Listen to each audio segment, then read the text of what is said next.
একমাত্র ব্যক্তি যিনি অনুভব করেছিলেন ভারতবর্ষকে পরাধীনতা থেকে তাকে রক্ষা করতে হবে, ভারতবর্ষকে পরাধীন থেকে স্বাধীন করতে হবে।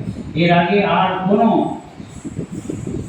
ব্যক্তি এই ভাবনা চিন্তা আসেনি। রামমোহন রায় তিনি সতীদাহ প্রথার জন্য আন্দোলন করেছিলেন, কারণ তার বৌদিকে পুড়িয়ে মারা হয়েছে।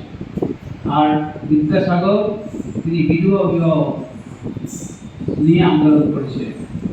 তার আগে স্বামীজির আগে কেউ এইভাবে প্রত্যক্ষভাবে ভারতবর্ষে স্বাধীন করতে হবে কেউ ঘোষণা করেনি।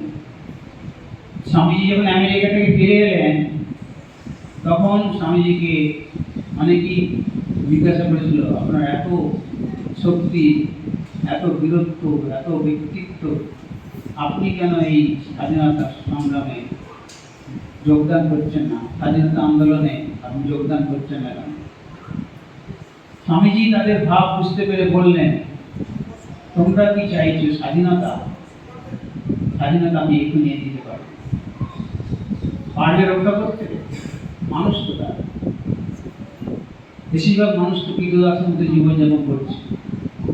কোথায় সেই বীরত্ব, কোথায় সাহস, কোথায় ধৈর্য, কোথায় মানুষ?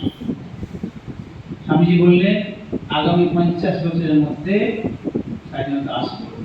এটা কথা হচ্ছে 1897। 1897 সঙ্গে 50 যোগ করলে কত হয়? 247। ঠিক স্বামীজি যা বললেন, যা প্রেডিক্ট করেছিলেন, ঠিক এর মধ্যে স্বামীজি মানুষ তৈরি করলেন। তো এই আন্দোলনে অংশগ্রহণ